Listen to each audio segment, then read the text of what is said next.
The secret of Joy Boy is finally revealed when Vegapunk announces that he was the first pirate to confront the world government. The ancient war that sank continents is still ongoing today, and we learned that the planet has risen to 100 meters in a century watch until the end to see Doflamingo calculating. His survival strategy in Impelled Down last time in One Piece, Sanji kicked an elder who bled Vegapunk broadcast his message on global television, and Mars discovered something impossible inside Punk Records. At Marine headquarters, they hear Vegapunk drop the Doomsday Bomb, wondering if this genius realizes he just told billions they are drowning pirates in Mock Town. Burst into laughter, calling Vegapunk a clown seeking attention. They think planetary sinking sounds like drunken talk the people of Water 7 take. It more seriously fighting floods every year, but even Polly thinks there's a difference between the Aqua Laguna season and the entire planet becoming an ocean. Cut to Impelled Down, where Doflamingo makes his return. The guy is laughing as if he won the lottery while locked in a maximum security prison. He starts provoking Magellan, asking how the poison expert plans to stop seawater from turning level 6 into an aquarium. Magellan realizes the psychopath has a 0.1 meter of elevation already ruined their lower cells. Doflamingo calculates that 5 meters would sink most cities. Before suggesting evacuation upward, this fallen celestial dragon who flew with string powers suddenly talks about going higher. He is definitely thinking about Sky Islands. You retelling me this guy has been planning his prison escape fire apocalypse. That's next level scheming. Down in Fishman Island, Princess Shirahoshi asks her father if it is real. Even King Neptune, the guy who lives underwater, finds it hard to believe. Back on Egghead, the Marines surrounding the island cannot dismiss it coming from the world's smartest man, but Vice Admiral Hound calls it delusion anyway. The 5 elders are disturbed, realizing they've gone from controlling broadcast damage to planning the genocide of every person Mars can detect. York paces around Lobo Stratum, annoyed by his creator's speech. Vegapunk, even dead, makes a prediction. Sensory data indicate a massive earthquake will hit the planet days after the recording. The citizens of Alabasta are shocked on Whole Cake Island. Smoothie is astonished because they felt this earthquake today, meaning the already deceased Vegapunk predicted the future. He adds sea levels will rise 1 meter, sweeping away islands and coastlines. People dealing with the current crisis panic. Tangent listens as Vegapunk says, "Ignore me if I'm wrong." In Hatchosu, it sounds ominous. Cues and listens with a stern face. Since the predictions came true, Stella demands full attention to what comes next. What's scarier than a scientist predicting earthquakes? A dead scientist whose predictions keep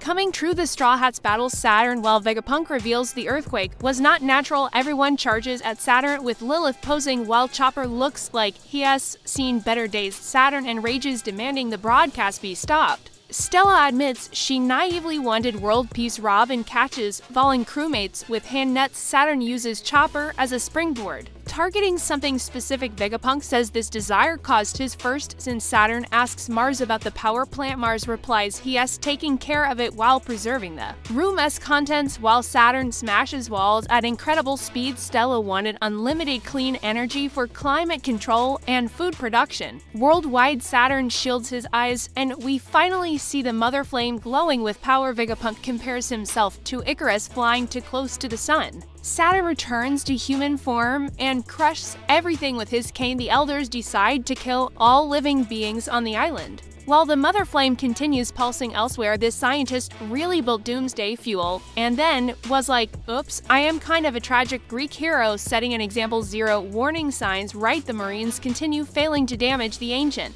walking robot. Luffy reactivates Gear 5. Dory and Froggy hate the spreading fire. Vegapunk says understanding the future requires examining 900 to 800 years ago, the period everyone calls the Void Century. IMU observes as the celestial dragons rage at the Marines' failure to cut the broadcast. Vegapunk names it the Void Century. Although our records were destroyed, one thing allows modern people to unlock secrets. The celestial nobles want to punish him personally. Saint Shalulia seems confused, asking what the Void Century means. The world nobles don't know about the Void Century, explaining why they constantly make terrible decisions. A giant sits alone in the forest While Vegapunk mentions poneglyphs, ancient stones scattered worldwide with decodable inscriptions revealing lost history, in Orangetown a child tells Boodle that 20 kings created modern civilization, asking if Vegapunk knows more. Boodle hesitates. Even joking, maybe Chow Chow, the dog knows the dogs also listen. Vegapunk reminds everyone that reading poneglyphs is prohibited by the world government, making this his second major crime, betraying authority to study the forbidden century Stella inherited. O'Hara's documents, without naming them specifically, allowing him to decode poneglyphs without regrets, since history is just history. After all, the Straw Hats notice the ground moving. Nami sees clouds stretching. Brook tells Usopp this might be Edison's plan. Usopp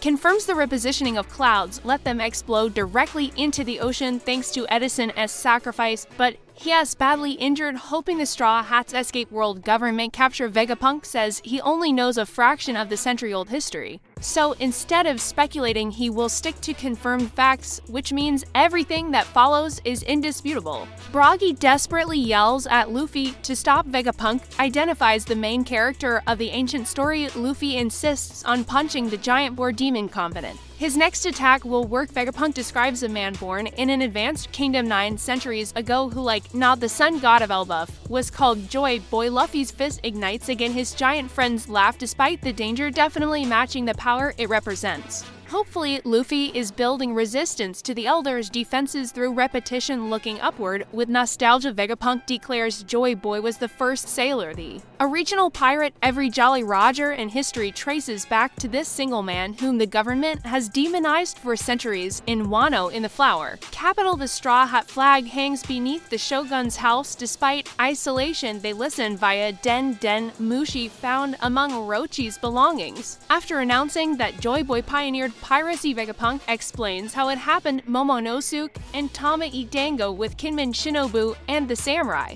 Momo is fascinated that Joy Boy was like Luffy. As a pirate, Kinmen is intrigued that the Shogun knew the ancient figure. We jump to the detention of Marine G for where that lunatic pretending to be Luffy now poses as Eustace Kid. After his defeat, his fake henchmen are unfazed by the news about Joy Boy, confident their captain easily defeats the ancient pirate. Demolo agrees since the guy is dead. The fake crew admires their leader's confidence, only rivaled by his appetite. The serial imposter cheerfully claims to be 1,000,000 times stronger than this toy. Joy Marines and Egghead are left jaw dropped. Vegapunk clarifies conclusions from limited access to poneglyphs. However, the history they pieced together shows a massive war centuries ago. He has Joy Boy fought a specific enemy, the organization now called the World Government. The Marines are even more stunned, realizing which side they are on makes sense since Joy Boy was labeled a pirate. The historical war erupts as Luffy and the giants charge, shouting Vegapunk's name. The Doctor says the historical world government was the Allied powers, 20 temporarily united kingdoms. Elsewhere, Mars is not the only enraged elder. He tears through areas, knocking out every nearby Den Mushi with conquerors. Hockey. Vegapunk continues, he theorized that such an alliance was the only way to counter Joy Boy's powerful faction. The visuals show a Gear 5-like figure leaping over multiple kings. Unfortunately, Vegapunk doesn't know what started the conflict, so he won't morally judge either side. He only confirms that opposing ideologies clashed. Stella reflects on Joy Boy starting a civilization beyond imagination. Zunisha, who knew Joy Boy, falls silent, reflecting. Vegapunk says the place was so technologically advanced, unbelievable. For over 9 centuries ago, the Minks of Zoo gather, hearing that weapons from this century-long war surpass modern science, and that Vegapunk's technology already exceeds current tech by centuries. Carrot, the new Mink leader, is amazed, while the musketeers remain silent. Foxy clucks from his ship, missing the Jolly Roger Luffy created. Only the ship's bow apparently survived. He calls Vegapunk delusional, even labeling the scientist punitive, which triggers Hungry. Richie Foxy corrects himself and simply says the guy has a big head, making Hamburg laugh. Vegapunk admits that ancient innovations even left his genius perplexed, and these innovations formed the basis of the problem here. As what you might have missed, Joy Boy being the first pirate means every Jolly Roger in history continues his fight against the world government. The Allied powers were not heroes, they were 20 kingdoms united specifically to crush Joy Boy's side. Doflamingo, talking about going upward, gives a hint the ocean rising 200 meters in a century is naturally impossible, so ancient weapons caused it. These weapons still exist, And you just used one on the moon, proving Vegapunk was right. The war never stopped. Everyone lived in a ceasefire, unaware of who their opponents were. I am saying now Vegapunk, as next revelation will explain what Joy Boy's kingdom wanted and why 20 kingdoms feared it enough to unite, and it will tie directly to the One Piece treasure. This is the episode if seeing Vegapunk reveal Joy Boy's identity and show that the war never ended while Doflamingo plots his escape. Got you hyped? Subscribe and tell me which revelation blew your mind more, Joy Boy being the first pirate or the planet jumping 200 meters? Throw your theories because this changes everything.